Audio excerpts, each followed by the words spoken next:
Ako ay malubhang may sakit at nakaratay sa bahay habang dinala ng aking asawa ang buong pamilya niya sa isang marangyang bakasyon. Bago siya umalis, umabot pa siya sa puntong itago at itapon ang aking mga gamot. Nang bumalik sila sa ika-74 na araw, pagkabukas nila ng pinto, siya ay natigilan at tila napako sa kinatatayuan. Itinapon niya sa basurahan ang mga napakahalagang gamot ng kanyang asawa, iniwan akong nakahandusay at walang kalaban-laban upang pagkatapos ay payapang magbakasyon sa Europa, naghihintay na lamang sa araw na makukuha niya ang aking mana.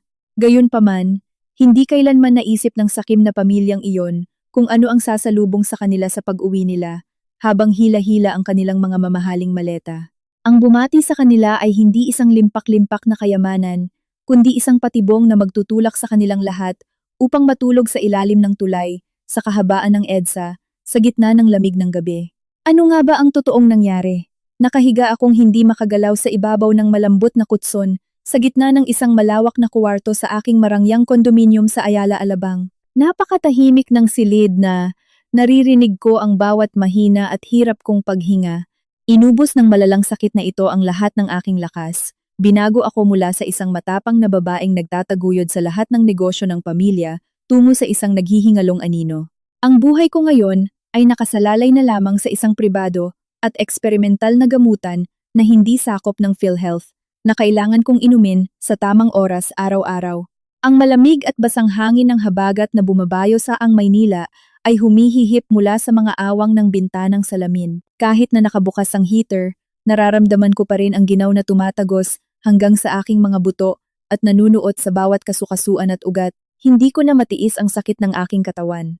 3 araw na akong hindi makabangon ng mag-isa, kahit man lang maglakad patungo sa kusina para magtimpla ng mainit na salabat. Ipinikit ko ang aking mga mata. Sinusubukang labanan ang pagduwal na nag-iikot sa aking sikmura. Mula sa sala, naririnig ang mga tawanan at masiglang usapan na bumabasag sa masakit na katahimikan ng silid na ito. Mga boses iyon ng aking biyenan na si Senyora Carmela at ng aking hipag na si Lorena. Masaya nilang pinag-uusapan ang mga isusuot nilang damit para mamasyal sa ilalim ng Eiffel Tower sa Paris. Susunod na narinig ang tunog ng mga gulong ng maleta na kinakaladkad sa sahig na gawa sa Nara. Katatapos lang ayusin ng asawa kong si Leandro ang ilang gamit mula sa kanyang opisina. Gamit ang natitira kong lakas, iniunat ko ang aking braso at marahang tinapik ang basong basag sa side table para gumawa ng ingay. Umaasa akong may papasok. Ilang saglit pa, bumukas ng bahagya ang pinto. Pumasok si Leandro. Nakasuot na siya ng isang eleganteng suit na may napakatapang na amoy ng pabango. Tiningnan niya ako ng buong lamig. Walang kahit katiting na awa o pag-aalala. Bumulong ako. Tinatawag ang aking asawa. Sinabi ko ng mahina na oras na para sa aking gamot at nakiusap akong bigyan niya ako ng isang basong tubig at ang bote ng tableta na nasa ibabaw ng komoda. Humalokip-kip si Leandro, bumuntong hininga ng malalim, at may halong inis na nagreklamo ng walang pakialam. Sinabi niyang pabigat ako na lagi na lang akong nagpapainom ng gamot at matagal na akong gumagastos ng malaking pera ngunit wala namang senyales ng paggaling. Inutusan niya akong manatili roon, bumangon ng mag-isa, at kunin ang gamot ko. Abala raw ang buong pamilya sa pag-aayos papuntang airport at walang may oras para palagi akong pagsilbihan. Natigilan ako, pinipigilan ang mga luhang nagbabadyang tumulo mula sa aking mga mata. Nanginginig ang boses na nagtanong ako kung ano ang sinasabi niya at kung saan pupunta ang pamilya habang ako ay nakaratay at may sakit. Sino ang magluluto sa akin ng lugaw at sino ang magbibigay sa akin ng gamot? Sumulpot si Senyora Carmela sa pinto, kasunod si Lorena. Nakangiwi ang aking biyenan at puno ng pandidiri ang kanyang mga mata. Habang pinagmamasdan ng manugang na lalong pumapayat dahil sa sakit, nagsalita siya ng may kayabangan. Bakasyon daw nila sa Europa at binili na ang mga tiket noong nakaraang buwan pa. Dahil lang ba may sakit ako, ay kailangan nilang kanselahin ang matagal na nilang pinaplanong biyahe. Sinabihan niya akong mag-isa sa bahay at dumiskarte kung paano ko gusto. Kung gutom daw ako, umorder ako ng pagkain gamit ang Grab Food at ako mismo ang kumuha ng gamot ko. Nagpakahirap daw si Leandro buong taon para buhayin ang pamilyang ito, kaya may karapatan din siyang magpahinga at mag-enjoy. Ang makarinig ng ganito kalulupit na salita mula sa bibig ng sarili kong biyenan ay nagpadurog sa aking puso.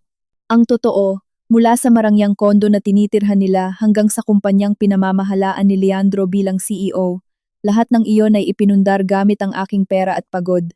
Itinago ko ang aking pagkakakilanlan bilang anak ng pamilya Makaraeg.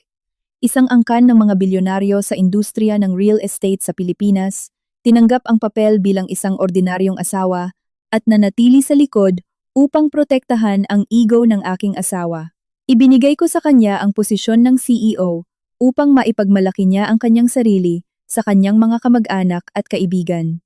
Ngunit ngayon, nang magkasakit ako, itinuring nila akong isang pabigat, isang walang silbing linta. Si Lorena, ang hipag na laging sumisipsip sa akin para humingi ng pera pambili ng mga gamit, ay sumama na rin sa kanyang ina. Sinabihan niya akong magpahinga na lang sa bahay, na isang buwan lang naman daw silang mawawala, at wag na akong masyadong magpa-baby kay Leandro dahil pagod na ito sa trabaho. Bumalik silang lahat sa sala, iniwan akong mag-isa sa malamig na silid. Tumitig ako sa kisame habang binabasa ng aking mga luha ang unan. Ang kalupitan ng mga taong itinuring kong pamilya, na minahal at inalagaan ko ng buong puso, ay malinaw na nagpakita ng kanilang tunay na kulay.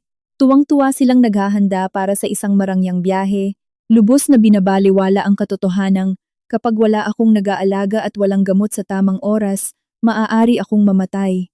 11:00 na ng gabi. Oras na para umalis ang pamilya ni Leandro, papuntang Ninoy Aquino International Airport, para sumakay sa kanilang madaling araw na flight. Sa loob ng silid, isang matinding kirot ang nagsimulang pumilipit sa aking sikmura dahil lumagpas na ang oras ng aking gamutan. Ang sakit ay gumapang mula sa aking sikmura hanggang sa aking dibdib, naiwan akong halos hindi makahinga. Pinagpapawisan ako ng malapot kahit napakalamig ng gabi sa labas. Narinig ko ang mga yabag ni Leandro na papalapit. Umasa ako na sa huling sandali, bago siya umalis, ay magigising ang kanyang konsensya bilang isang asawa. Inasahan kong iiwanan niya ako ng mainit na compress at papainumin ng gamot. Gayunpaman, ang realidad ay palaging mas malupit kaysa sa inaakala. Naglakad si Leandro patungo sa komoda. Naroon ang mga bote ng aking mamahaling gamot na nagkakahalaga ng daan-daang libong piso. Iyon lamang ang tanging medisina na makakapigil sa pagkalat ng sakit sa aking katawan, tumutulong sa akin na mabuhay araw-araw. Sa halip na ibigay ang gamot sa kanyang asawa, walang awa niyang winalis ang lahat ng bote mula sa mesa at inihagis ang mga ito sa basurahan sa isang sulok ng silid. Ang tunog ng mga plastik na bote na tumama sa basurahan ay tuyo at matalim, tuluyang dumurog sa huling pag-asa ng aking puso. Nataranta ako, sinubukang bumangon, ngunit ang katawan ko ay tila paralisado. Sumigaw ako nang may matinding kawalan ng pag-asa, tinatanong kung ano ang ginagawa niya at kung gusto ba niya akong patayin. Nakiusap akong ibalik niya ang mga gamot. Lumingon si Leandro at tumingin sa akin. Ang ngiti sa kanyang mga labi ay malupit at kasing lamig ng yelo. Lumapit siya sa kama, yumuko, at bumulong sa aking tainga. Ang kanyang mga salita ay kasing talim ng punyal. Sinabihan niya akong itigil na ang pag-iinarte dahil sinabi raw ng doktor na wala ng lunas ang aking sakit. Ang pagkabuhay pa ng isang araw ay magpapahaba lang daw ng aking pagdurusa. Mas mabuti raw na bilisan ko na ang pagpanaw para mapalaya ko ang aking sarili at ang pamilyang ito. Sinigurado niya sa akin na kapag namatay ako, pamamahalaan niya ng maayos ang kumpanya at aalagaan niya ang kanyang ina at si Lorena.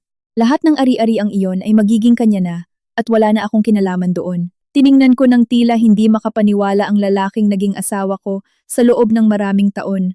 Nahihintakutan sa kanyang napakasamang intensyon. Hindi lamang siya walang pakialam sa aking kalagayan, kundi napakawalang hiya niya upang naising patayin ako ng dahan-dahan upang makuha ang lahat ng yaman na pinaghirapan kong buuin nang hindi man lang ako binibigyan ng pagkakataong lumaban. Patuloy na isinaksak ni Leandro ang mga punyal ng kanyang mga salita. Kinuha na raw niya ang lahat ng aking mga credit card, pati na rin ang aking laptop at cellphone. Bago siya umalis, papatayin niya ang main switch ng kuryente at isasara ang balbula ng tubig. Bukod pa rito, binago na niya ang passcode ng electronic lock ng main door nung hapong iyon. Sinabihan niya akong sulitin ang natitira kong buhay ng mag-isa sa bahay na iyon dahil walang sino mang darating para iligtas ako. Pagkatapos niyang sabihin iyon, tinalikuran niya ako at lumabas. Sumara ang pinto ng kwarto ng napakalakas. Pagkaraan ng 1 minuto, namatay ang lahat ng ilaw sa buong kondo. Huminto sa paggana ang air conditioning at heater. Narinig ang tunog ng lock mula sa labas.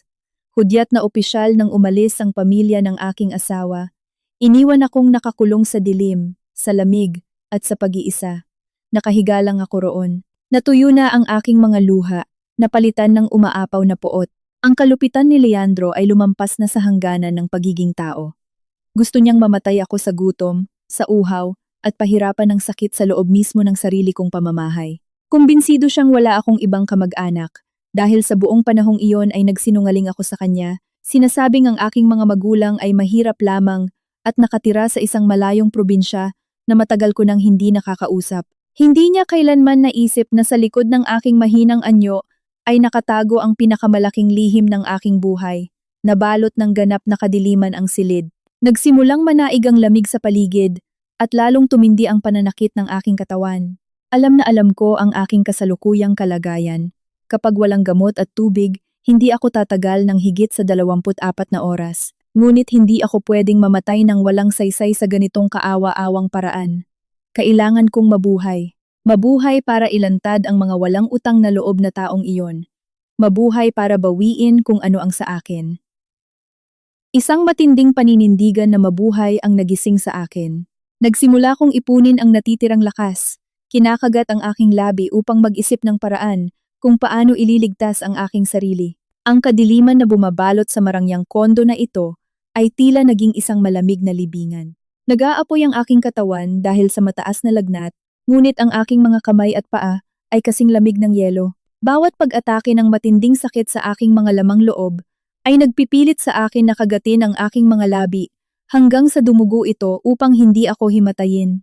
Alam kong kapag ipinikit ko ang aking mga mata sa sandaling iyon, hindi na ako muling gigising.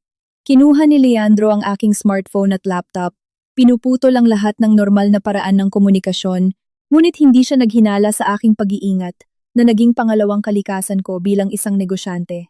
Sa ilalim ng mga kumot, sa pinakamalalim na bahagi ng kutson, itinago ko ang isang lumang keypad na cellphone na may itim at puting screen, na may napakatagal na baterya, kasama ang isang prepaid SIM card na hindi ko kailanman ginamit sa publiko. Nakasanayan ko na ito bilang pag-iingat, simula nang magtayo ako ng negosyo, dahil lagi kong iniisip ang mga hindi inaasahang panganib sa trabaho.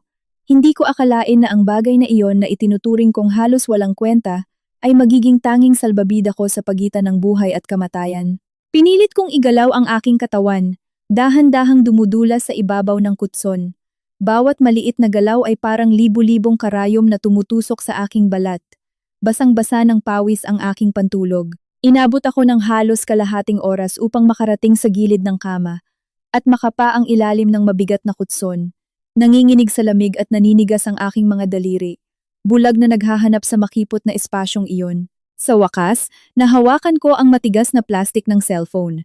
Nang makuha ko ito, nakaramdam ako ng matinding ginhawa. Mahinang umilaw ang monochrome screen sa gitna ng kadiliman. Ipinapakita ng indicator na puno ang baterya. Nang makita ko ang maliit na ilaw na iyon, nagsimula akong umiyak. Tumulo ang aking mga luha sa screen. Huminga ako ng malalim at isa-isang pinindot ang mga numerong nakatatak sa aking isipan. Ang numero na sa loob ng maraming taon ay hindi ko pinangahasang tawagan. Ang numero ng telepono ng aking tunay na ama na si Don Arsenio. Sa totoo lang, hindi ako isang ulila at ordinaryong babae tulad ng iniisip ng pamilya ni Leandro. Ako ang tunay na anak na matagal nang nahiwalay kina Don Arsenio at Senyora Corazon, ang mga nagtatag ng isa sa pinakaprestihiyosong grupo ng mga kumpanya sa real estate at import-export sa buong bansa. Dahil sa ilang mga insidente at hindi pagkakaunawaan noong aking kabataan, at upang protektahan ang aking dalisay na pag-ibig kay Leandro mula sa panghuhusga tungkol sa agwat ng aming antas sa lipunan, pinili kong mamuhay ng independyente at itago ang aking tunay na pagkakakilanlan. Nagalit ng husto ang aking mga magulang, ngunit patuloy pa rin nila akong palihim na pinoprotektahan mula sa malayo. Ginamit ko ang mga pondo mula sa aking personal na mana na paunang ibinigay ng aking mga magulang upang itayo ang aking karera. Binura ko ang aking nakaraan sa pamilya ng aking asawa at pumayag na maging isang tahimik na may bahay upang makuha ang inaakala kong tapat na pagmamahal ng isang pamilya. Ngayon, sa bingit ng kamatayang pinlano ng sarili kong asawa, napagtanto ko kung gaano kalaki ang naging pagkakamali ko. 3 beses nagring ang telepono sa kabilang linya bago ito sinagot. Kahit hating gabi na, malinaw na narinig ang malalim at autoritaryanong boses ng aking ama. Nagtanong siya kung sino ang tumatawag. Sumagot ako gamit ang paos, mahina, at nanginginig na boses. Sinasabing ako ito, si Amihan, ang kanilang anak, at nakiusap akong tulungan niya ako. Sa kabilang linya, nagkaroon ng maikling katahimikan na sinundan ng isang malakas na ingay na parang may nahulog at nabasag. Ang boses ng aking ina, si Senyora Corazon, ay narinig na puno ng gulat sa background. Nagtatanong kung ang anak ba nila iyon at nakikiusap na makausap ako. Sinubukan ng aking ama na manatiling kalmado, ngunit nagbago na ang kanyang boses dahil sa matinding pag-aalala. Tinanong niya kung nasaan ako at kung ano ang nangyari. Sinasabing narito lang sila ng aking ina. Inutusan niya akong ipaliwanag ang sitwasyon ko ngayon din, at huwag daw akong matakot dahil paparating sila. Tiniis ko ang sakit at malinaw na ipinaliwanag ang aking kalagayan. Sinabi ko na malubha ang aking sakit. Ikinulong ako ng pamilya ng asawa ko sa aking kondo sa Ayala, Alabang. Pinutol nila ang kuryente at tubig. Itinapon lahat ng gamot ko at umalis papuntang ibang bansa. Hindi na ako makalakad at binago nila ang passcode ng pinto. Nakiusap ako sa aking ama na magpadala ng mga tao para wasakin ang pinto at iligtas ako. Nabilisan nila dahil sobrang sakit na ng nararamdaman ko. Nang hindi na nagtatanong pa, agad na lumabas ang pagiging matapang na pinuno ng isang malaking korporasyon. Nagbigay ng mabilis na utos ang aking ama. Sinabihan niya akong panatilihing bukas ang cellphone at huwag itong papatayin. Pupunta na raw sila ng ina ko roon ngayon din. Natapos ang tawag. Niyakap ko ang cellphone ng mahigpit. Madilim at malamig pa rin ang kuwarto, ngunit sa aking puso, may umusbong na init. Ang ugnayan ng dugo ang pinakasagradong damdamin. Hindi nila tayo kailanman tatraydurin o iiwan sa ating mga pinakamahirap na sandali. Ipinikit ko ang aking mga mata ng may katiwasayan. Naghihintay na kumatok sa aking pinto ang liwanag ng buhay. Kasabay nito, itinanim ko ang galit sa kailaliman ng aking pagkatao. Sumusumpang pagbabayarin ko ang mga walang utang na loob na taong iyon. Tila walang hanggan ang oras ng paghihintay, na para bang lumipas ang daan-daang taon. Ang lamig ng gabi sa Maynila ay patuloy na nanunuot sa aking nanghihinang katawan. Nagsimula akong mawalan ng malay. Ang mga imahe ng aking masayang pagkabata kasama ang aking mga magulang ay patuloy na lumalabas, salit-salit sa malupit na mukha ni Leandro na itinatapo ng mga bote ng aking gamot. Biglang isang malakas na kalabog na yumanig sa buong kondo ang narinig mula sa direksyon ng sala. Ang nakakabinging tunog ng isang grinder ang bumasag sa katahimikan na sinundan ng ingay ng mga nagmamadaling yabag sa kahabaan ng pasilyo. Ang liwanag ng mga malalakas na flashlight ay tumanglaw sa bawat sulok. Pinalayas ang matinding kadiliman. Winasak ang pinto ng aking kuwarto. Napapikit ako sa nakakabulag na liwanag. Sa gitna ng liwanag, nakita ko ang isang pamilyar na anino. Ang aking ama, si Don Arsenio, ang lalaking laging nagpapakita ng awtoridad sa mundo ng negosyo, ay tumatakbo ngayon patungo sa aking kama. Putlang-putla at bakas ang matinding takot sa mukha. Sa likuran niya ay ang aking ina, kasama ang mga paramedic ng Lifeline Rescue na agad na rumisponde. Dumamba ang aking ina sa akin. Niyakap ang aking malamig na katawan at humagulgol. Tinatawag ang aking pangalan. Tumulo ang kanyang mainit na luha sa aking mga pisngi. Nagdadala ng walang katapusang pagmamahal. Tumayo ang aking ama sa gilid. Ang kanyang malaki at nanginginig na kamay ay mahigpit na humawak sa akin. Lumingon siya at sumigaw sa pribadong pangkat ng mga doktor na dali-dali niyang kinuha. Inutusan niya silang suriin agad ang aking vital signs. Bigyan ako ng gamot para palakasin ang puso at gawin ang lahat ng kailangan upang iligtas ang buhay ng kanyang anak. Mabilis na lumapit ang emergency doctor. Sanay na sinuri ang aking pulso, kinuhanan ako ng blood pressure, at inutusan ng nurse na kabitan ako ng swero. Agad niyang na-diagnose na nakakaranas ako ng shock dahil sa kawalan ng mahalagang gamot at malalang hypothermia, at inutusan niyang ilipat ako sa St. Luke's Medical Center sa Global City para ipasok sa intensive care unit. Nang may mabibilis at maingat na galaw, binalot nila ako sa mabibigat na thermal blanket at isinakay sa isang emergency stretcher. Habang inilalabas ako ng medical team mula sa kondo, nakita kong nakaposisyon na sa pasilyo ang private security team ng aking ama. Huminto sandali ang aking ama sa gitna ng sala. Inilibot ang paningin sa malamig na bahay, walang ilaw at tubig, at ang kanyang mga mata ay sumasalamin sa walang katumbas na galit. Inutusan niya ang assistant sa kanyang tabi na mag-iwan ng ilang tao para bantayan ang orihinal na ayos ng bahay na iyon at kunin lahat ng kopya ng CCTV mula sa building. Sinabi niya kung paano sila nangahas na gumawa ng ganoong kalupit na bagay sa kanyang anak at ipapakita niya sa kanila kung ano ang ibig sabihin ng hilinging mamatay na lamang. Umatungal ang sirena ng pribadong ambulansya, binabasag ang katahimikan ng gabi sa kamay nilaan. Mabilis na tumatakbo patungo sa pinakamagandang ospital sa syudad. Sa loob ng mainit na ambulansya, hindi binibitawan ng aking ina ang aking kamay. Walang tigil na hinahaplos ang aking buhok na basang-basa ng pawis. Nakaupo ng tahimik ang aking ama sa isang sulok. Namumula ang kanyang mga mata, pinipigilan ang sakit at pagsisisi. Bumulong ako sa likod ng oxygen mask, humihingi ng tawad kina mama at papa.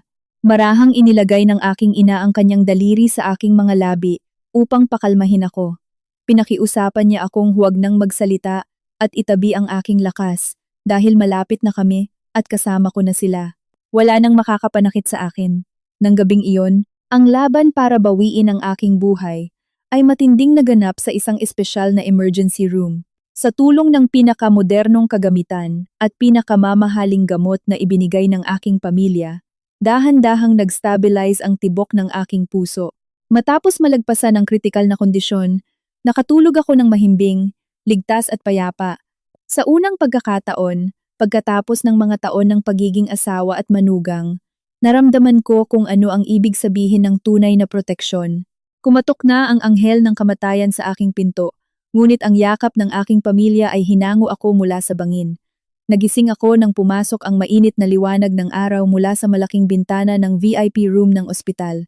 Isang linggo na ang lumipas mula noong nakakatakot na gabing iyon, at ang aking kalusugan ay mahimalang bumubuti sa ilalim ng masinsinang pag-aalaga ng pinakamagaling na pangkat ng mga doktor at ng walang hanggang pagmamahal ng aking mga magulang, araw-araw.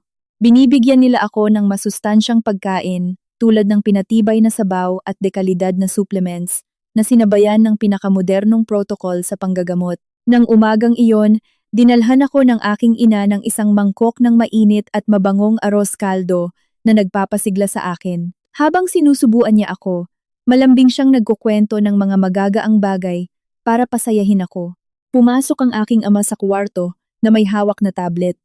Payapa ang kanyang mukha, ngunit naglalabas ng patuloy na pagiging matalas ang kanyang mga mata. Lumapit siya, kumuha ng silya, umupo sa tabi ng kama, at malinaw na nagsalita. Ipinakita niya sa akin ang tablet, sinasabing nabawi na ng investigation team ang access sa lahat ng aking personal na account. Kinuha ko ang tablet at ipinadausdos ang aking daliri sa screen. Isang serye ng mga notification mula sa bangko na kulay pula ang pumuno sa aking personal na email. Kasabay nito, bukas ang mga social media account ni na Lorena at Senyora Carmela. Habang nakikipaglaban ako sa sakit sa sarili kong bansa, nagpapakasarap sa marangyang buhay sa Europa ang pamilya ng asawa ko gamit ang perang bunga ng aking pagod. Sa kanyang Facebook at Instagram, walang tigil sa pag-post ng mga larawan si Lorena nakatag sa mga tanyag na lugar sa Paris. Nakasuot siya ng mamahaling fur coat, may hawak na bag na Chanel na nagkakahalaga ng daan-daang libong piso at nakangiting nakapost sa ilalim ng Eiffel Tower. Ang caption sa larawan ay puno ng kayabangan, sinasabing maikli lang ang buhay at kailangang sulitin ang mga karangyaang ibinigay ng kanyang kuya.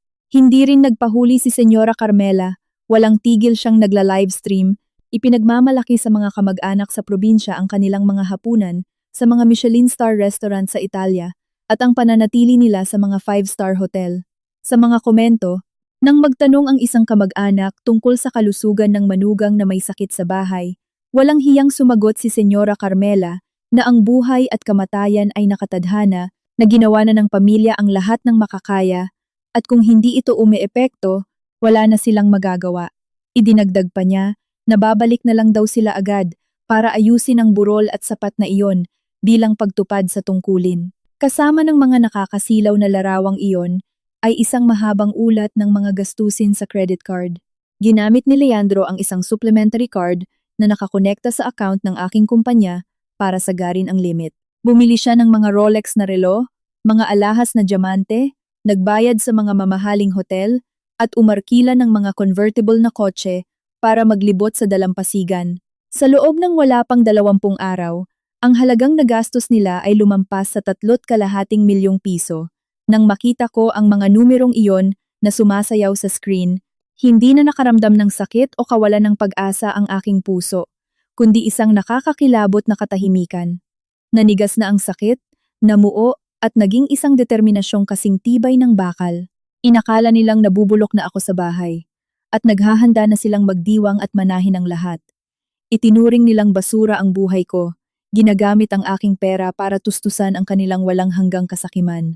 Binabasag ng aking ama ang katahimikan. Tinanong niya kung ano ang plano kong gawin sa problemang ito at inalok niya na pwede niyang ipa-freeze ang lahat ng kanilang card sa ibang bansa ngayon din upang iwan silang nakatiwangwang sa kalsada. Umiling ako at inilapag ang tablet sa mesa. Mahina ngunit matatag ang aking boses. Sinabi kong hindi na kailangan, na hayaan silang lustayin ang lahat ng gusto nila, at hayaan silang lumipad ng pinakamataas sa kanilang ilusyon ng yaman. Gusto kong i-enjoy nila ang kanilang 74 na araw na bakasyon, gaya ng pinlano nila. Sa panahong iyon, tuluyan akong gagaling. Babawiin ko ang lahat ng legal na dokumento, babaguhin ang pangalan ng mga ari-arian, at tatanggalin si Leandro sa kanyang posisyon sa kumpanya. Gusto ko na pag-uwi nila habang hila-hila ang kanilang mga maleta at pagbukas ng pinto, haharapin nila ang pinakamasamang bangungot. Babawiin ko ang lahat ng walang kulang ni 1 sentimo at ipaparamdam ko sa kanila kung ano ang pakiramdam ng mawalan ng lahat sa isang iglap. Ngumiti ng may kasiyahan ang aking ama. Hinaplos ang aking ulo habang puno ng pagmamalaki ang kanyang mga mata at sinabing tunay nga akong anak niya. Tiniyak niya sa akin na ang pangkat ng mga abogado ng korporasyon ang bahala sa lahat ng usapin sa kumpanya at sa mga legal na dokumento, at kailangan ko lang mag-focus sa aking paggaling. Sa mga sumunod na araw, habang nagpapagamot, tahimik akong naghabi ng isang malaking patibong. Ang 74 na araw na pagwawaldas ng pamilya ni Leandro sa ibang bansa ay siya ring naging 74 na araw ko ng transformasyon, tuluyang iwinaksi ang kahinaan at pagpaparaya upang bumalik sa kung sino talaga ako, isang matapang na babae na handang harapin at linisin ang mga basura sa aking buhay. Ang kwentong ito ng paghihiganti ay kasisimula pa lamang. Mabilis na lumipas ang panahon. Ang 74 na araw na iyon ay parang isang mahabang panaginip na may napakaraming emosyon. Sa mga unang araw sa ICU, kinailangan kong harapin ang matinding pisikal na sakit. Sobrang hina ng katawan ko dahil sa matatapang na antibiotics at gamutan. Ngunit tuwing imumulat ko ang aking mga mata at nakikita ang nag-aalalang tingin ng aking ama at ang nakakapanatag ng ngiti ng aking ina, sinasabi ko sa aking sarili na hindi ako dapat sumuko. Kailangan kong mabuhay hindi lang para sa akin, kundi para rin sa mga taong nagmamahal sa akin ng walang kondisyon. Sa ika-30 araw, nagsimulang magpakita ng malalaking positibong pagbabago ang aking katawan. Nakakabangon na ako mag-isa at nakakapaglakad-lakad sa mayayabong na hardin ng ospital. Ang masustansyang diet na partikular na idinisenyo ng mga nutritionist ay nakatulong upang maibalik ang aking timbang. Ang aking balat na dati maputla at walang buhay ay bumalik sa pagiging mapula-pula. Muling naging makintab at malambot ang aking buhok. Nang tumayo ako sa harap ng malaking salamin sa banyo, halos hindi ko na makilala ang butot balat at may maitim na ilalim ng mata na babae mula noong nakaraang buwan. Sa halip, nakita ko ang isang maaliwalas na mukha, isang matatag na paningin at isang napakakalmadong tindig. Sa panahon ng aking paggaling, hindi kailanman binanggit ng aking mga magulang ang pamilya ng asawa ko upang hindi ako ma-stress, ngunit alam na alam ko na upang mabunot ang kasamaan mula sa ugat, hindi ako pwedeng umasa lamang sa luha o galit. Kailangan ko ng batas at mga eksaktong kalkulasyon. Humingi ako ng pahintulot sa aking ama para makipag-meeting sa head lawyer ng grupo ng aming kumpanya. Si Atini Valderrama, ang pinuno ng legal department na may higit sa 20 taong karanasan, ay personal na nagpunta sa ospital upang makatrabaho ako tuwing hapon. Nirepaso namin ang lahat ng dokumento ng aking mga ari-arian. Ang marangyang kondo sa Ayala Alabang, kung saan muntik na akong mamatay, ay isang ari-arian na binili ko bago ako ikasal, gamit ang mga pondo mula sa aking personal na mana. Sa titulo ng lupa, pangalan ko lang ang nakalagay. Walang kahit anong karapatan si Leandro roon. Tungkol naman sa kumpanya, itinayo ko ito gamit ang sarili kong puhunan, ngunit dahil gusto kong protektahan ang ego ni Leandro sa harap ng kanyang pamilya, gumawa ako ng special power of attorney na nagtatalaga sa kanya bilang CEO, habang ako ay nanatili bilang isang simpleng administrative manager lamang. Maingat na binuklat ni Atori. Valderrama ang bawat pahina ng mga dokumento, malinaw na sinusuri ang sitwasyon. Ayon sa kanya, sa mata ng batas, pag-aari ko ang 75% ng shares ng kumpanya. Si Leandro ay isang inupahang direktor lamang batay sa authorization na ibinigay ko. Anumang oras ay maaari kong putulin ang kanyang kontrata sa trabaho at tanggalin siya sa pwesto nang hindi kinakailangan ang kanyang pahintulot. Ang mga credit card na ginagamit niya para magwaldas sa ibang bansa ay mga supplementary card din na direktang nakakonekta sa aking personal na bank account. Nang marinig iyon, napangiti ako ng may halong panunuya, isang mapait na ngiti para sa aking katangahan noon. Ngunit isa ring ngiti ng tagumpay para sa laro ngayon. Inutusan ko si Ati. Valderrama na ihanda agad ang lahat ng kinakailangang legal na dokumento. Una, ang resolusyon ng pagtanggal kay Leandro bilang CEO. Pangalawa, ang pagpapawalang bisa ng lahat ng kanyang legal na kapangyarihan sa kumpanya. Pangatlo, ang paghahanda ng kautusan para i-freeze ang anumang joint account at mga supplementary card na maghihintay na lamang ng aking senyas para ipatupad. Lahat ng legal na proseso at pag-freeze ng mga ari-arian ay palihim na isinagawa sa tulong ng mga abogado at malawak na koneksyon ng aking pamilya. Habang abala ako sa napakaraming kontrata at legal na klase sa isang bahagi ng mundo, ang pamilya ni Leandro ay patuloy na nalalasing sa kanilang maling ilusyon ng yaman. Nakasanayan na nilang mag-post ng mga larawan ng mga piging at pamimili ng mga mamahaling gamit sa Europa. Nilulustay nila ang perang galing sa aking pawis at luha. Taglay ang pag-iisip ng mga tagapagmanang malapit ng tumanggap ng napakalaking kayamanan mula sa isang taong patay na. Ang pagkakaiba ng aking malamig na pagiging kalmado at kalkulasyon dito, at ang kanilang katangahan at kasakiman doon, ang lalong nagpakumpleto sa patibong na aking inilatag. Pagsapit ng ika-6 na araw, opisyal na idineklara ng head doctor na tuluyan na akong magaling. Lahat ng aking vital signs at resulta ng lab test ay nasa perpektong level na. Ganap ng kontrolado ang sakit. Nakiusap ako sa aking mga magulang na lumabas ng ospital at bumalik sa aking kondo sa Alabang para ihanda ang pinakamagandang kabanata ng aking buhay. Pumayag ang aking ama, ngunit iginiit niyang magpadala ng pinaka-elite na security team ng aming kumpanya sa pangunguna ni Dante, isang dating sundalo na may matikas na tindig at bihasa sa martial arts para maging escort ko. Bumalik ako sa napakapamilyar na bahay na iyon. Nilinis at dinisimpekta na ang lugar, at lahat ng nasirang muebles ay napalitan na ng mga tauhan ng aking ama. Ang nakakatakot at nakapanlulumong atmosfera ng mga araw na iyon ay nawala na, napalitan ng nakaka-relax na amoy ng cinnamon essential oil. Maingat akong pumili ng isang kulay maroon na silk na damit na itinerno sa isang eleganteng alahas, at umupo ako sa harap ng salamin. Maingat na naglagay ng lipstick at powder. Ang refleksyon sa salamin ay isang makapangyarihan at eleganteng babae na wala ng anumang bakas ng kahinaan. Naglakad ako patungo sa sala at umupo sa malambot na sofa habang nag-enjoy sa isang tasa ng mainit na tsaa. Sa paligid ko, 4 na bodyguard na nakasuot ng itim na suit at dark glasses ang nakatayo ng matigas sa 4 na sulok ng silid. Handa na ang lahat, nakalatag na ang patibong. Ang kulang na lang ay ang kusa mismong pagkahulog ng sakim na biktima. Ang transformasyon ko sa loob ng 74 na araw na iyon ay hindi lamang isang pisikal na muling pagkabuhay, kundi ang pagsilang ng isang matatag at determinadong kaluluwa na handang igiit ang hustisya para sa sarili. 3:00 na ng hapon. Ayon sa impormasyong ibinigay ng tauhan ng aking ama, lumapag na 2 oras ang nakakalipas ang flight mula sa Europa na lulan ang pamilya ni Leandro. Sa mga oras na ito, sigurado akong abala silang isiniksik ang kanilang mga maletang puno ng mga mamahaling gamit sa isang taxi pabalik sa kondo. Tahimik na tumitibok ang puso ko, walang kahit anong takot o kaba. Napakatahimik ng paligid sa sala na maririnig mo ang pagpatak ng orasan sa pader. Nakatayo si Dante, ang pinuno ng mga bodyguard. 1 metro ang layo mula sa akin. Ang kanyang tindig ay kasing tibay ng isang muog. Ang 3 pang lalaki ay nakahanda at nakatitig sa matibay na pintong gawa sa kahoy. Lahat ng bagay sa bahay na iyon ay nagpapalabas ng aura ng kapangyarihan at nakakapanindig balahibong lamig.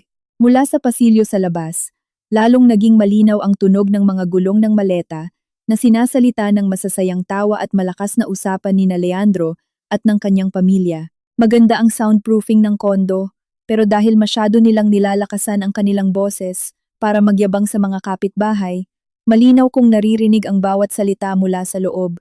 Ang matinis at punong-puno ng pagmamalaking boses ni Senyora Carmela ay narinig.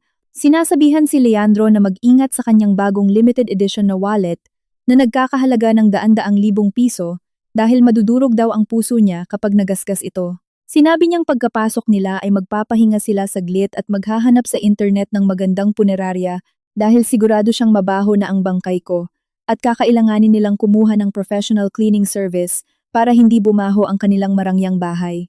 Masiglang sinuportahan ni Lorena ang kanyang ina, pinaalalahanan ng kanyang kuya na pagkatapos ng burol ay dapat niyang tawagan agad ang abogado para asikasuhin ang paglipat ng pangalan ng kondo at ilagay ang kumpanya sa kanyang pangalan. Binanggit pa niyang may nakita na siyang magandang sports car at inobliga ang kanyang kuya na ibili siya nito sa sandaling maayos ang aking mga gamit. Tumawa si Leandro nang may kasiyahan ng isang taong kumbinsidong nanalo na siya sa laro. Sinabihan niya sila na kumalma lang, na handa na ang lahat ng dokumento at mabilis lang ang proseso ng mana, kaya ang pera ng bahay na iyon ay sa kanila na at makakabili na sila ng kahit anong gusto nila. Binalaan niya silang ihanda ang kanilang sarili, natakpan ang kanilang ilong habang binubuksan niya ang pinto. Narinig ko ang beep mula sa panel ng electronic lock sa labas. Nagtatype si Leandro ng passcode. Wala siyang kamalay-malay na noong gabing dinala ako sa emergency room, nag-utos ang aking ama na palitan ang lock at mag-install ng bagong security system. Narinig ang tunog ng error. Nainis at nagreklamo si Leandro. Nagtataka kung bakit nag-error ang passcode gayong bago siya pumunta sa airport, ay pinalitan niya ito sa petsa ng kapanganakan ni Lorena. Nagreklamo si Senyora Carmela. Sinabihan siyang subukan ulit dahil baka nagkamali lang siya ng pindot at gusto na niyang pumasok para magpahinga dahil sa pagod sa biyahe. Sinubukan ni Leandro sa pangalawang pagkakataon at tumunog ulit ang error. Mula sa loob, sumenyas ako kay Dante. Tumango siya. Kalmado siyang naglakad patungo sa main door. Inikot ang security latch mula sa loob at binuksan ang pinto ng maluwang. Bumukas ang pintuang kahoy. Ang liwanag mula sa pasilyo ay bumuhos sa pasukan, direktang tumama sa tatlong mukhang-mukhang bigo at pagod. At pagkatapos, sa isang iglap, nanigas ang lahat ng ekspresyon sa kanilang mga mukha. Ang ngiti ng kasiyahan sa mga labi ni Leandro ay agad na nawala, napalitan ng mga matang nanlalaki na parang luluwa sa kanilang mga saksakan. Napanganga si Senyora Carmela at nahulog ang kanyang mamahaling wallet mula sa kanyang mga kamay papunta sa sahig na may kasamang malakas na lagabog. Napaatras si Lorena, nadapa sa isang malaking maleta at muntik nang matumba. Sa harap nila ay walang madilim, magulo, at amoy bangkay na bahay. Nakaharap sila sa isang sala na nababalot ng sikat ng araw at may nakaka-relax na amoy ng essential oils. At sa gitna ng sala, nakaupo sa mamahaling sofa, ay ako, nakasuot ng kulay maroon na silk na damit, bitbit ang eleganteng at makapangyarihang aura ng isang reyna na sumasalubong sa mga taksil. Sa paligid ko, 4 na naglalakihang lalaki na nakasuit at may malalaking maskulo ang nakatitig sa kanila nang may tinging kasing talim ng kutsilyo. Dahan-dahan kong inilapag ang aking tasa ng tsaa sa glass table at marahang ngumiti. Isang napakapuliting ngiti iyon, ngunit nagpabagsak sa temperatura ng paligid. Nagsalita ako ng may malambot at malinaw na boses. Nagtanong kung kumusta ang bakasyon nila sa Europa. Sinabi ko na bumalik sila ng mas maaga kaysa sa inaasahan ko. Tinanong ko kung bakit sila nakatayo riyan na parang mga estatwa at sinabihang pumasok dahil bukas ang pinto. Walang sino man sa kanilang tatlo ang nakapagsalita. Parang silang mga estatwang bato na nanigas sa kanilang kinatatayuan. Ang realidad na nasa harap ng kanilang mga mata ay masyadong hindi kapani-paniwala, masyadong nakakatakot kumpara sa inisip nila nitong nakalipas na 74 na araw. Ang babaeng kumbinsido silang namatay na sa gutom at uhaw ay narito ngayon, umaapaw sa kalusugan, napakaganda, at may buong kontrol sa bahay na iyon. Ang nakakamatay na sorpresang ito ang unang regalong inihanda ko para sa araw ng kanilang pag-uwi. Isang nakakasakal na katahimikan ang bumalot sa sala. Si Senyora Carmela ang unang nakabawi mula sa pagkagulat. Ang kanyang pagiging dominante at nakasanayang pag-uugali bilang mataray na ginang ng bahay ay mabilis na nanaig sa kanyang takot. Pumasok siya ng may kayabangan. Direktang dinuro ang aking mukha at sumigaw gamit ang matinis na boses. Sinabi niyang hindi pa pala ako patay. At kung hindi pa ako patay, paano ko raw nagawang palitan ang passcode ng pinto ng kanyang bahay. Bukod pa roon, sino raw ang mga goons na iyon? Sinamantala ko raw na wala ang aking asawa para magdala ng ibang lalaki sa bahay para magpakasaya. Tinawag niya akong walang hiyang babae na sumisira sa magandang pangalan ng kanilang pamilya. Nang makitang nagsalita ang kanyang ina, agad na bumalik ang tapang ni Leandro.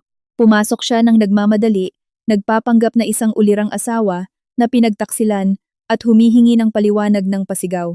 Sinabi niyang tama ang kanyang ina at inubliga akong ipaliwanag kung ano ang ginagawa ko sa bahay sa loob ng 74 na araw na iyon. Tinanong niya kung bakit naroon ang mga bodyguard na iyon at binalaan akong hindi pinapayagan ng mga patakaran ng kanyang bahay na kumilos ako ayon sa gusto ko dahil lang sa nagkasakit ako. Si Lorena, na nagtatago sa likod ng kanyang ina at kuya, ay sumali rin na may halong pang-iinsulto. Sinabi niya na siguradong nagpanggap lang akong malubhang may sakit para lokohin sila at paalisin sila upang mag-party kasama ang mga bayarang lalaki sa bahay. Itinuro niya ang aking suot na silk na damit at makeup bilang patunay daw ng aking tunay na pagkatao. Nanatili akong nakaupo ng tahimik sa sofa, hinahayaan silang magbato ng mga akusasyon at paninirang puri. Ang kanilang nakakatawang pag-arte ay lalo lamang nagpatunay ng kanilang kawalang hiyaan at bulok na pagkatao. Dahan-dahan akong tumayo, inayos ang aking damit, nang may napakakalmadong kilos. Humakbang si Dante pasulong para sana protektahan ako mula sa mga pang-iinsulto. Ngunit sinenyasan ko siyang huminto. Naglakad ako patungo sa solid wood na center table at kinuha ang isang makapal na folder ng mga nakabinding dokumento. Dahan-dahan akong lumapit kay Leandro at sa kanyang pamilya. Inilibot ng aking malamig na tingin ang bawat isa sa kanilang mga mukha, na pilit nagmamataas. Tinanong ko kung tapos na ba silang magsalita, at kung tapos na, sinabihan ko silang buksang mabuti ang kanilang mga mata at tingnan ang hawak ko. Pagkatapos kong sabihin iyon, inihagis ko ang makapal na folder sa dibdib ni Leandro. Ang pagkakabato ay sapat na malakas upang magsabog ang mga papel sa sahig. Ang mga pahinang puno ng mga numero ay nagkalat sa kanyang paanan. Iyon ay mga kopya ng billing statement ng mga credit card transactions sa ibang bansa sa loob ng 74 na araw. Yumuko sina Senyora Carmela at Leandro para tingnan ang mga ito, at nagsimulang magbago ang ekspresyon ng kanilang mga mukha. Nagsalita ako ng may malakas at malinaw na boses. Binabasa ng malakas ang bawat gastusin na kabisado ko na. Noong 15 ng nakaraang buwan, gumastos si Leandro ng higit 1.5 milyong piso para sa isang Rolex na relo sa Italia. Sa eksaktong oras na iyon, kinukuryente ako dahil sa heart failure sa emergency room. Noong 22, kinaskas ni Lorena ang card para bumili ng 3 Chanel bag sa Paris sa halagang halos 1 milyong piso. Sa araw ring iyon, kinailangan akong turukan ng napakahalagang gamot na nagkakahalaga ng 100,000 para lang mapanatili akong buhay. Noong 5 ng buwang ito, gumastos si Senyora Carmela ng halos kalahating milyong piso sa isang hapunan sa isang Michelin star restaurant at sa pamimili ng mamahaling cosmetics. Samantala, ang kanyang manugang ay nag-aaral maglakad ulit mula sa simula dahil nang hina at lumiit ang kanyang mga binti matapos maratay ng matagal sa kama. Lalong lumakas ang boses ko, umaalingaw-ngaw sa buong sala. Sa kabuuan, gumastos ang pamilya nila ng higit sa 3.5 milyong piso sa loob ng 74 na araw. Lahat ng gastusin ay ginawa gamit ang mga supplementary credit cards mula sa aking kumpanya na direktang nakakonekta sa aking personal account. Kinuha nila ang pera ko, ginastos ang bunga ng aking pagod, lumipad pa Europa para magpakasaya, at iniwan ako sa bahay pagkatapos itapon ang mga gamot ko sa basurahan, patayin ang kuryente, at isara ang tubig na may layuning patayin ako. Isang sabwatan para sa pagpatay at pagnanakaw na napakawalang awa. Talaga bang naisip nila na kung mamatay ako ay walang makakaalam? Nanginginig si Senyora Carmela at nauutal na nagsabing nagsasalita ako ng walang kapararakan, na walang nagplano para patayin ako, na ang mga gamot ay nahulog lang ng hindi sinasadya, at na ang kuryente at tubig ay naputol dahil sa sira. Namumutla ang mukha ni Leandro, naintindihan niyang hindi ko lang alam ang lahat, kundi mayroon din akong mga matitibay na ebidensya. Sinubukan niyang mag-iba ng taktika. Nilambingan niya ang kanyang boses at nagpanggap na nagsisisi. Sinisigurong nagkamali ako ng intindi sa lahat, na pumunta sila sa bakasyon dahil hindi na makancel ang mga tiket at inakala niyang tatawag ako ng ibang tao para tulungan ako. Sinabi niyang dahil nakikita niyang malusog na ako, bilang mag-asawa, dapat naming ayusin ang problema. Tumawa ako ng malakas, isang mapait na tawa na umalingaw-ngaw sa sala. Ayusin ng maayos? Wala silang karapatang sabihin iyon sa akin. Lahat ng kanilang kasamaan ay nakarecord. Simula sa pagtapon ng mga bote ng gamot sa basurahan, pagsara ng balbula ng tubig, hanggang sa pagpatay ng main switch ng kuryente. Ang lahat ay malinaw na nakuha ng isang maliit na hidden CCTV na itinago ko sa bookshelf. Sinabihan ko silang huwag nang subukang itanggi pa. Ang kanilang tunay na mukha ay naibunyag na. Ang aking pasensya at pagmamahal para sa pamilyang iyon ay namatay kasama ko noong napakalamig na gabing iyon. Ang nasa harap nila ngayon ay tanging ang tunay na nagmamay-ari ng lahat ng ari-ari ang kanilang pinagnanasaan. Ang hindi maitatangging mga ebidensya at ang aking matatag na pahayag ay tila bumuhos na malamig na tubig sa mukha ni Leandro at ng kanyang pamilya. Ang kayabangan at pagmamataas ay naglaho, napalitan ng matinding gulat at takot. Nagkatinginan sila sa isa't isa. Tapos tiningnan nila ang mga bank statement na nagkalat sa sahig at panghuli ay tiningnan ng 4 na higanting bodyguard na nakahanda. Hindi nakayanan ni Lorena, ang laging spoiled na hipag, ang pressure at humagulgol ng histerikal. Mahigpit niyang niyakap ang kanyang mamahaling bag habang nagmamakaawa. Sumusumpang wala siyang alam sa kahit ano, na ang ideyang itapon ang gamot at patayin ang kuryente ay galing kay Leandro at sa kanyang ina, at nagmamakaawang patawarin siya dahil ayaw niyang madamay. Nang marinig ang mga salita ng anak, tiningnan siya ng masama ni Senyora Carmela. Ngunit siya mismo ay nanginginig ng husto at halos hindi na makatayo ng tuwid. Ang ugali niya ay nagbago kasing bilis ng kidlat. Humakbang siya pasulong, sinubukang hawakan ang aking kamay, na nagmamakaawa ang tono ng boses. Tinawag niya akong mahal niyang manugang, inaamin na nagkamali siya, at na ang lahat ay kasalanan sa kapusukan ni Leandro. Matanda na raw siya at madalas makalimot kaya hindi niya napayuhan ang anak. Humingi siya ng tawad sa akin at nakiusap na patawarin ko ang pamilya nila sa pagkakataong ito, na iisang pamilya pa rin naman kami. Nagmadali ring lumapit si Leandro. Nagpapakita ng matinding pagsisisi. Itinaas niya ang parehong kamay. Sumusumpang nagkamali siya, at parang sinapian siya para gumawa ng ganoong kalupit na mga bagay. Ginamit niya ang aming kasal, humihingi ng huling pagkakataon para itama ang pagkakamali, at sumusumpang paliligayahin ako habang buhay, kung hindi ko na palalakihin ang problema. Ang makita ang 3 taong iyon na nagiinarte sa harap ko ay nakakaduwal. Ang kanilang kaplastikan at karuwagan ay humigit pa sa aking inaakala. Handa silang magsisihan, handang lumuhod at magmakaawa ng awa kapag ang sarili nilang interes ang nanganganib. Wala ni katiting na sinseridad o tunay na pagsisisi. Ginamit nila ang ugnayan ng kasal bilang kalasag. Ngunit nakalimutan nila na sila mismo ang naglibing nito ng buhay. Malamig kong iniwas ang aking kamay. Umatras ng isang hakbang para iwasan ang paghawak ni Senyora Carmela. Tinitigan ko ng mabuti ang mga mata ni Leandro. Ang boses ko ay matatag at walang emosyon. Pamilya at kasal? Pasensya na. Ngunit ang lahat ng iyon ay nagtapos noong gabi na itinapon niya sa basurahan ang gamot na bumubuhay sa akin. Binigyan ko na sila ng 74 na araw para ma-enjoy ang mga huling sandali ng kanilang marangyang buhay. Ituring na nilang tira-tira ng aking kabutihan iyon. Ngayon, tapos na ang panaginip na iyon. Panahon na para bumalik sila sa realidad. Pagkatapos, lumingon ako kay Dante. Tumango ako at nagbigay ng mahigpit na utos. Inutusan ko siyang gawin ang kanyang trabaho at palayasin agad-agad ang mga taong wala nang kinalaman sa aking bahay. Nang ibigay ang utos, agad na kumilos ang 4 na bodyguard nang may matinding profesionalismo at puwersa. Gumalaw sila sa 3 direksyon. Pinipigilan sina Leandro at ang kanyang pamilya. Mahigpit na hinawakan ni Dante ang itaas na bahagi ng braso ni Leandro.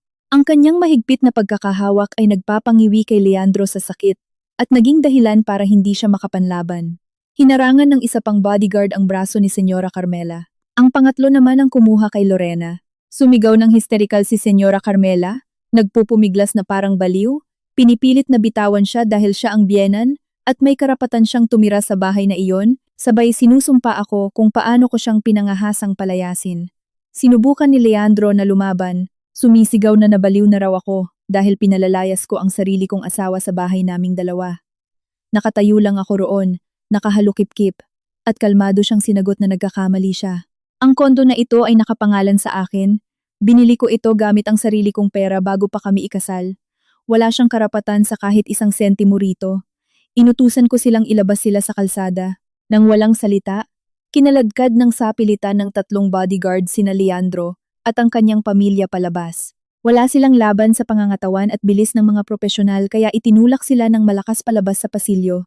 Pagkatapos, ang ika-4 na bodyguard ay mabilis na kinuha ang lahat ng mga mamahaling maleta na kararating lang nila at inihagis ang mga ito palabas. Ang mga mabibigat na maleta ay tumama sa mga pader ng pasilyo, gumagawa ng nakakabinging ingay. Sumigaw si Lorena at gumapang sa sahig para kunin ang kanyang bag na inihagis. Tumayo sina Leandro at Senyora Carmela na pasuray-suray. Ang kanilang mga damit ay gusot at ang kanilang mga mukha ay namumutla sa hiya. Lumapit ako sa hamba ng pinto. Tiningnan ko ng may autoridad ang mga taong nakahandusay sa aking paanan at nagbigay ng huling babala. Mula sa sandaling iyon, wala na silang anumang kaugnayan sa akin. Ang kondo na ito ay ipinagbabawal na sa kanila magpakailanman. Kung maglakas loob silang bumalik doon para gumawa ng iskandalo, irereklamo ko sila sa pulisya para sa trespassing. Sinabihan ko silang maghanda sa pagtanggap ng kanilang parusa. Pagkatapos noon, umatras ako at malakas na isinara ang mabigat na pintong kahoy. Pinutol ng malakas na ingay ang iyak at mga pang-iinsulto na nagmumula sa labas. Kinuha ko ang aking cellphone, binuksan ang smart home app, at agad na binura ang lahat ng lumang fingerprints at binago ang passcode sa mas mahirap hulaan. Sa wakas, naging tahimik at malinis muli ang bahay. Ang unang hakbang ng paglilinis na iyon ay natapos na, ngunit ito pa lamang ang simula ng tuluyang pagkawasak ng kanilang pamilya. Kinaumagahan, sinalubong kami ng Maynila ng isang mainit na sikat ng araw na medyo bihira sa panahon ng tag-ulan. Maaga akong nagising, nakaramdam ng presko at puno ng enerhiya. Matapos matulog ng mapayapa at walang bangungot, nagsuot ako ng isang perpektong damit pang-opisina, isang puting silk na blusa na ipinares sa isang itim na pencil skirt at isang eleganteng coat.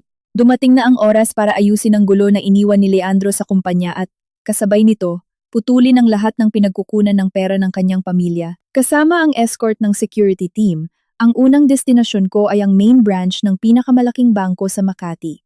Bilang isang priority client, personal akong sinalubong ng branch manager sa VIP room.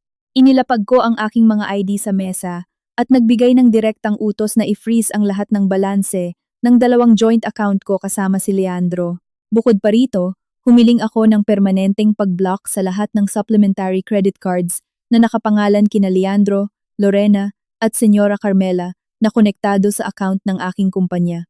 Lahat ng time deposit sa aking pangalan ay dapat ilipat sa isang bagong secure account na tanging ako lang ang may access. Mabilis na nagtrabaho ang mga tauhan ng bangko. Sa loob lamang ng 15 minuto, isang serye ng mga confirmation message ang dumating sa aking cellphone. Lahat ng daloy ng pera na sumusuporta sa marangyang pamumuhay ni Leandro at ng kanyang pamilya ay opisyal nang naputol. Mula sa sandaling iyon, hindi na sila makakakuha kahit isang sentimo mula sa aking mga ari-arian. Paglabas ng bangko, dumiretso kami sa head office ng kumpanyang itinayo ko. Ang gusaling pang-opisina ay matayog na nakatayo sa abalang business district ng Bonifacio Global City. Matagal na akong hindi nakakabalik sa lugar na iyon, at ngayon ay hindi ako papasok bilang isang hamak na manager, kundi bilang pinakamataas na autoridad. Pumasok ako sa main lobby ng may tiwala at dominansya. Ang receptionist at ang mga department head na nakakita sa akin ay tila gulat at nalilito. Dumiretso ako sa malaking conference room, inuutusan ang HR director at ang chief accountant na magpatawag ng emergency meeting agad-agad. Doon ay iniharap ko ang mga dokumentong nagpapatunay na pagmamay-ari ko ang 75% ng shares kasama ang pagpapawalang bisa ng special power of attorney at ang resolusyon ng pagtatanggal kay Leandro sa kanyang pwesto bilang CEO na epektibo kaagad. Sa parehong sandali, lahat ng prosesong administratibo at legal sa SEC ay natapos na ng aking abogado ng maaga. Ngayon ay oras na lang ng opisyal na anunsyo. Bandang 10:00 ng umaga, kararating lang ni Leandro sa opisina. Nakasuot siya ng perpektong suit na binili niya sa Italia. Naglalakad siya ng may kayabangan ng isang CEO. Walang kamalay-malay sa bagyong paparating. Nang papasok na sana siya sa automatic glass doors, hinarang siya ng 2 security guard, sinasabihang wala siyang permiso para pumasok. Pinandilatan sila ni Leandro at sinigawan. Inuutusang tumabi at iginigiit na siya ang CEO ng kumpanya. Sa mismong oras na iyon, lumabas ang HR director dala ang isang maliit na karton na naglalaman ng mga personal na gamit ni Leandro mula sa kanyang lamesa, kasama ang isang termination letter. Walang emosyong iniabot ng direktor ang kahon kay Leandro at inabisuhan siya na ayon sa desisyon ng board at ng majority shareholder na si Ma'am Amihan, opisyal na siyang tinanggal sa kanyang posisyon bilang CEO. Simula ng umagang iyon at pinakiusapan siyang kunin ang kanyang mga gamit at lisanin ang lugar. Nanigas sa kinatatayuan si Leandro, nanginginig ang mga kamay nang matanggap ang termination letter. Kasabay nito, tumunog ng malakas ang cellphone sa kanyang bulsa. Si Lorena iyon, na ang boses sa kabilang linya ay tila natataranta at may halong iyak. Nagmakaawa siya sa kanyang kuya na tulungan siya dahil habang nagkakape siya, kasama ang kanyang mga kaibigan sa isang mamahaling cafe, nang magbabayad na siya, sinabi ng waiter na declined ang kanyang card. Sinubukan niyang gumamit ng ibang card para mamili sa mall, pero na-decline rin iyon, kaya naiwan siyang walang dalang cash habang pinagtatawanan siya ng kanyang mga kaibigan at pakiusap niya kay Leandro na i-check ang account. Dahil sa matinding takot, binuksan ni Leandro ang banking app sa kanyang cellphone. Ang screen ay nagpapakita lamang ng isang pulang notification na nagsasabing ang account ay nai-block sa request ng main account holder at lahat ng transaksyon ay denied. Naiwan siyang nakatayo at hindi makagalaw sa gitna ng labi ng gusali. Nahulog ang kahon mula sa kanyang mga kamay. Nagkalat ang laman nito. Ang buong kayabangan niya na binuo mula sa pagiging linta ay nadurog. Sa loob ng wala pang 24 na oras, mula sa pagiging mga taong lumalangoy sa yaman, sina Leandro at ang kanyang pamilya ay tinanggalan ng lahat ng kanilang mga karangyaan. Opisyal na bumagsak sa kahirapan ng walang ni isang sentimo sa harap ng malupit na realidad. Ang aking kabuuang parusang pinansyal ay nagdulot ng isang matinding dagok, nagbubukas ng isang bagong kabanata ng pagdurusa para sa mga walang utang na loob na iyon. Palabas ng napakagandang office building, naglakad ng pasuray-suray sa bangketa si Leandro. Yakap-yakap ang kahon kasama ang kanyang mga walang kwentang gamit. Ang malamig na hangin ay tumagos sa manipis niyang suit, kaya siya ay nanginig. Sa kanyang bulsa, ang cellphone ay patuloy na nagring dahil sa mga tawag ng kanyang ina at kapatid. Sinagot niya ito ng may pagod na boses, ipinapaalam na lahat ng account ay na-block at na siya ay kasisisante lang. Mula sa kabilang linya, ang iyak ni Lorena at mga reklamo ni Senyora Carmela ay nakakabingi. Nagkita ang tatlo sa isang murang karinderya sa isang eskinita sa Tondo, isang malaking kaibahan sa kanilang kaakit-akit na hitsura pagkababa ng eroplano. Ngayon, mukha silang napakagulo. Ang kanilang mga mamahaling maleta, na ngayon ay may mga gasgas na, ay nakakalat sa maduming sahig. Ang mga mata ni Lorena ay mugto kakaiyak, at ang kanyang makeup ay kalat-kalat. Nakasandal sa isang silyang plastik si Senyora Carmela, at ang kanyang mukha ay nagpapakita ng matinding takot. Kinapkapan ni Leandro ang lahat ng kanyang bulsa, at ang tanging barya na nakuha niya ay umaabot lang ng ilang daang piso. Ang halagang iyon ay hindi man lang sapat para umarkila ng transportasyon para ilipat ang mga gamit, lalo na ang maghanap ng disenteng lugar na matutuluyan. Pagsapit ng dilim, ang malamig na hangin ng Maynila ay nagsimulang manuot sa kanilang balat. Wala silang ibang pagpipilian, kaya napilitan si Leandro na isanla ang ilang mamahaling gamit na kabibili lang nila.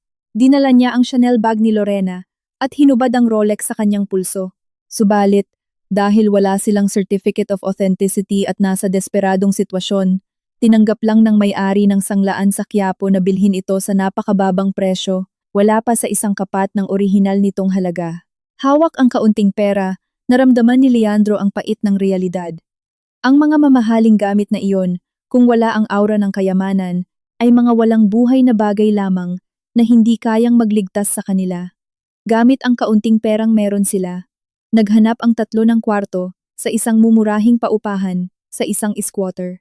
Ang kwarto ay basa, masikip, tuklap ang pintura sa dingding at amoy amag. Walang malalambot na kutson o aircon. Tanging mga kahoy na kama na halos masira na at mga manipis at gasgas na kumot. Napaluha si Senyora Carmela nang maalala niyang noong isang araw ay natutulog siya sa isang 5-star hotel at ngayon ay kailangan niyang magsiksikan sa maduming lugar na iyon. Ang kanilang unang hapunan ay instant pansit canton at cup noodles na niluto gamit ang mainit na tubig na hiniram mula sa may-ari ng paupahan. Gutom na gutom sila, pero walang gustong kumain. Ang pagod, pagkadismaya, at takot sa hinaharap ay nagsimulang sumira sa marupok na ugnayan ng pamilya, at nagsimula na silang magsisihan. Hinampas ni Senyora Carmela ang mesa, itinuro si Leandro at pinagalitan, sinasabing ang lahat ay kasalanan niya dahil siya ay isang tangang asawa na hinayaang kontrolin ng kanyang asawa ang lahat. Nagreklamo siya na ngayon sa kanyang katandaan, kailangan niyang magdusa kasama nito pagkatapos ipangako sa kanya na mamanahin nito ang lahat sa lalong madaling panahon. Hindi nagpatalo si Leandro at sumagot ng pasigaw. Sinasabing ginawa niya ang lahat para sa pamilya, at noong kinakaskas niya ang card para bumili ng mga bag at relo, hindi sila nagreklamo kundi tumawa pa nga ng masaya, kaya hindi niya maintindihan kung bakit ibinabato sa kanya ngayon ang lahat ng sisi. Nainis ng husto si Lorena sa pag-aaway. Itinapon ang mangkok sa sahig at sumigaw habang umiiyak. Inutos niya na tumigil na sila dahil ang pagtatalo ay walang mareresolba, at inobliga niya si Leandro na pumunta sa opisina kinabukasan para magmakaawa sa akin na ibalik ang pera nila o kahit man lang ang pambayad sa matrikula niya sa universidad. Sa napakalamig na kwartong iyon, naghalo ang sigawan at iyakan, lumilikha ng isang kaawa-awang eksena. Pagkatapos ng isang gabi ng paghihirap, ang kanilang pagiging makasarili at spoiled na ugali ay lumabas. Hindi nila pinag-isipan kahit kaunti ang krimeng ginawa nila sa akin. Inilaan lang nila ang kanilang oras sa pagsisisihan dahil sa personal na interes na nawala sa kanila. Ang pagdurusang iyon ay simula pa lamang ng moral na parusa na kailangan nilang harapin. Kinabukasan, pagdating ko pa lang sa opisina, tumatakbong pumasok ang aking assistant, puno ng takot. Sa ground floor lobby, gumagawa ng eskandalo sina Leandro at ang pamilya niya, inaakit ang atensyon ng maraming empleyado at bisita. Dahil sa desperasyon, nagdesisyon silang gumawa ng drama. Umaasang ang pressure mula sa publiko ay mag-uudyok sa akin na sumuko at bigyan sila ng pera. Sa pamamagitan ng screen ng CCTV na nakakonekta sa aking opisina, nasaksihan ko ang buo nilang murang pag-arte. Sinasadya ni Senyora Carmela na lagyan ng putik ang kanyang mukha para magmukhang kaawa-awa. Umupo siya sa makinis na marble floor, hinahampas ang sahig habang umiiyak ng malakas, isinisigaw sa lahat na ninakaw ng kanyang manugang, ang kanilang ari-arian, at itinapon ang kanyang asawa at biyenan sa kalye. Sinabi niyang inalagaan nila ako noong may sakit ako, at ngayon ay iniiwan ko silang magutom. Nakatayo si Leandro sa kanyang tabi. May malungkot na ekspresyon, sinusubukang ipaliwanag sa mga naroon na ang kanyang asawa ay may kabit, at nagsabuatan silang dalawa para iset up siya at kunin ang kumpanyang itinayo niya nang may matinding pagod. Ginagampanan din ni Lorena ang kanyang papel, umiiyak ng walang tigil at nagmamakaawa. Inaakusahan ang hipag ng pagiging malupit at pagputol sa kanyang tuition fee na may layuning sirain ang kanyang kinabukasan. Dumadami ang tao, naririnig ang mga bulungan, at ang mga security guard ng building ay kinailangang gumawa ng harang para hindi na sila makalapit pa. May ilang nagsimula pang mag-video gamit ang kanilang mga cellphone. Nakaupo lang ako ng tahimik sa aking director's chair, humihigop ng mainit na kape. Hindi ako galit, at wala akong balak bumaba para makipagtalo sa kanila. Gagawin ng mga walang hiyang tao ang lahat kapag na-corner na sila. Inutusan ko ang aking assistant na kontakin ang building admin at ang kapulisan upang ayusin ang panggugulo sa publiko. Habang abala sila sa pag-arte sa lobby, tahimik na kumilos ang PR team ng kumpanya ng aking pamilya. Isang napakadetalyadong post, kumpleto sa mga matitibay na ebidensya, ang in-upload sa mga pangunahing social media platform. Ang nilalaman ay walang anumang pagmumura, kundi mga video recording mula sa CCTV. Ipinapakita ng unang video si Leandro na malamig na itinatapon lahat ng aking gamot sa basurahan, pinapatay ang ilaw, at isinasara ang tubig bago umalis. Ang pangalawang video ay isang compilation ng mga picture at video nila habang nagpa-party sa Europa. Kinuha mula sa sarili nilang mga social media account, kasama ang kopya ng mga credit card billing na umabot sa higit 3 milyong piso na ginastos habang nag-aagaw buhay ako. Ang huli ay isang video na kinukumpara ang kanilang pag-arte at pag-iyak sa lobby ng kumpanya. Sa loob lamang ng ilang oras, nag-viral ang post. Sumabog ang galit ng publiko. Ibinahagi ito ng daan-daang libong beses at napuno ng mga komentong matinding kinukondena ang kalupitan ng pamilya ni Leandro. Nandidiri ang mga netizen sa napakasamang intensyon ng isang asawang gustong patayin ang asawa para sa pera. Bumuhos ang matatalim na komento sa kanila.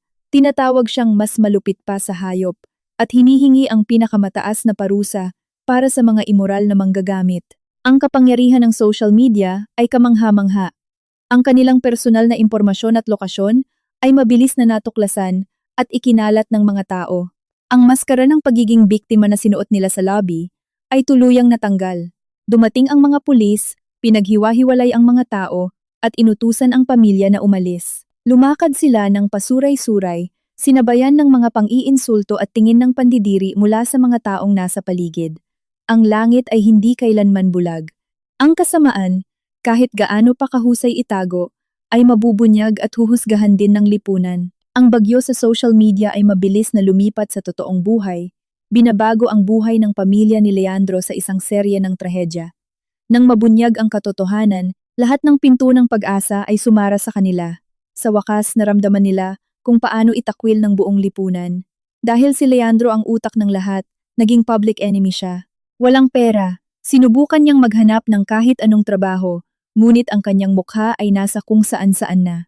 Nang pumunta siya sa isang interview, agad siyang nakilala ng HR manager at pinagtabuyan siya ng marahas. Sinasabing sa kumpanya nila ay hindi tumatanggap ng mga taong may napakasamang moralidad at pakiusap na huwag na niyang dumihan ang opisina at tuluyan siyang na-blacklist sa job market. Hindi naging mas maganda ang kinahinatnan ni Lorena. Nag-viral sa mga estudyante sa universidad ang video ng kanyang drama. Nang pumasok siya sa klase, nandidiri ang lahat sa kanya. Ang mga kaibigang dati humahanga sa kanyang yaman ay ngayon iniiwasan na siya. Ang pinakamasaklap ay nang patawag siya ng admin ng universidad at iniabot ang expulsion letter dahil sa malalang paglabag sa mga patakarang etikal at hindi pagbabayad ng tuition. Nawasak ang kanyang kinabukasan. Samantala, naranasan ni Senyora Carmela ang pinakamasamang araw niya sa palengke. Habang sinusubukan niyang bumili ng gulay, nakilala siya ng isang tindera mula sa viral na video. Binuhusan siya ng maduming tubig ng tindera habang pinapalayas siya, sumisigaw na umalis siya at hindi siya magbebenta ng kahit ano sa isang masamang biyenan tulad niya. Sinabihan pa siyang sa edad niyang iyon ay wala siyang hiya at tinulungan pa ang anak na patayin ang manugang. Sinisigurong ang buong palengke ay tatangging pagbilihan siya. Ang iba pang tindero ay sumali sa panlalait hanggang sa tumakbo siya palayo dahil sa matinding takot.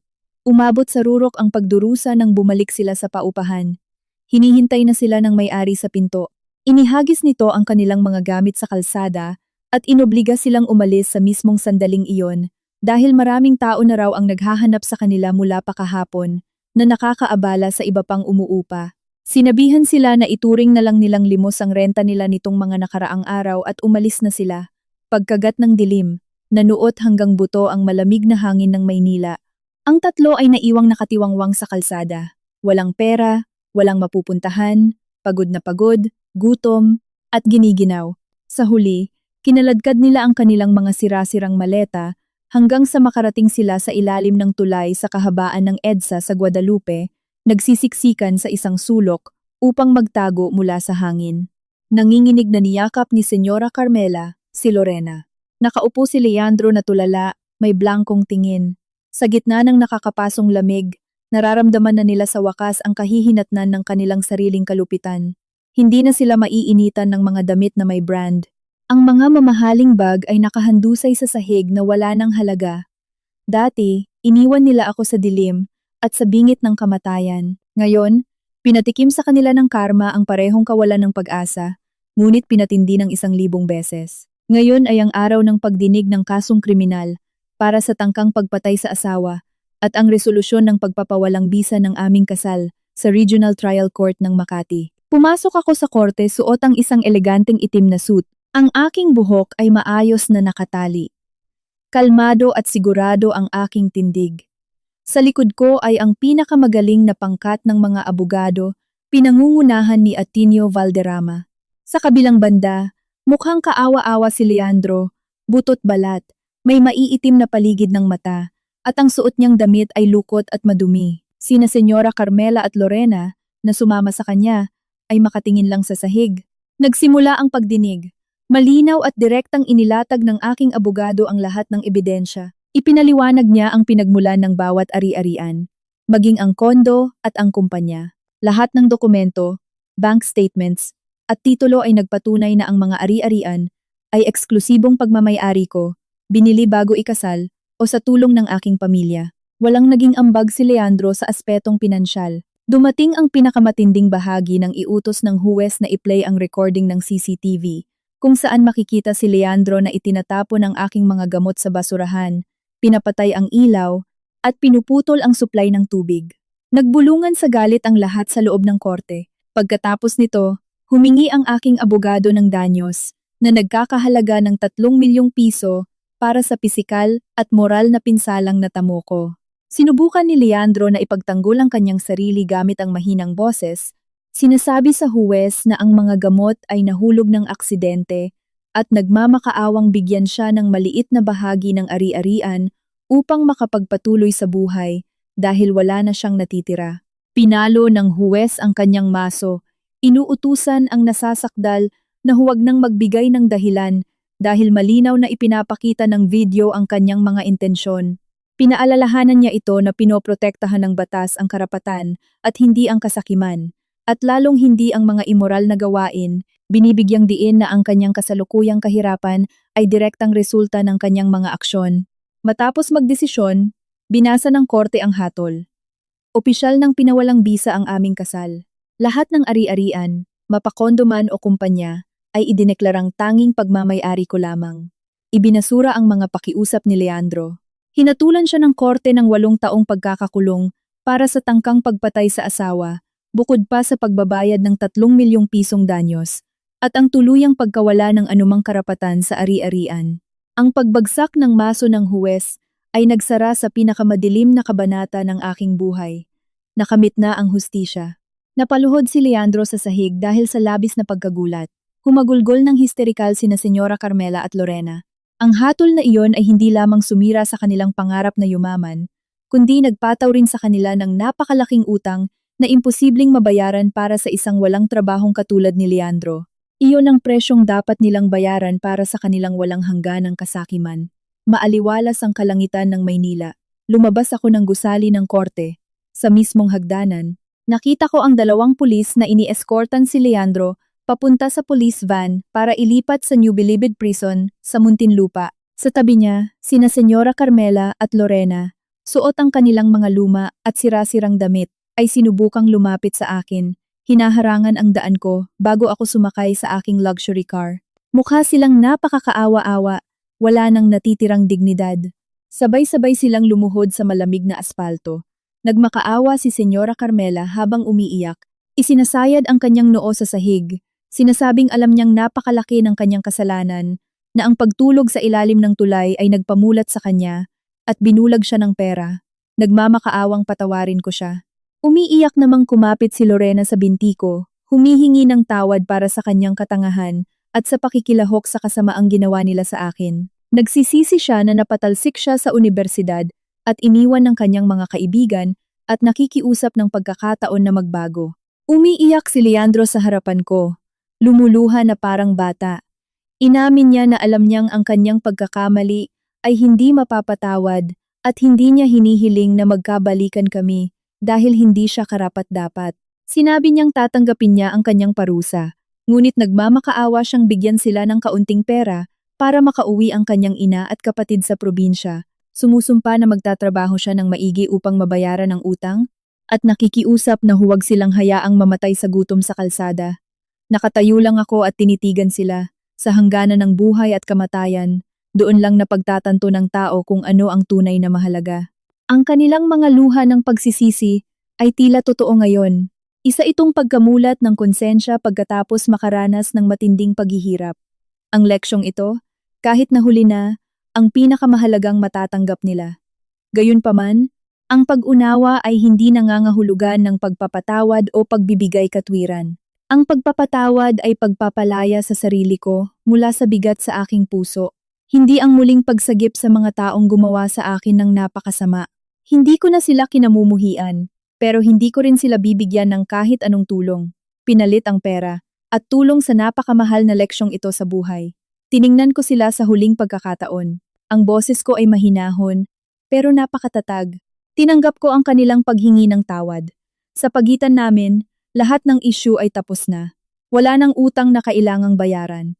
Ang daan na haharapin nila ay ang resulta ng kanilang sariling mga desisyon. Tahakin nila ito at harapin ang kanilang kapalaran. At huwag na silang magpapakita sa buhay ko kailanman. Pagkatapos noon, pumasok ako sa sasakyan ng may determinasyon. Sumara ang pinto.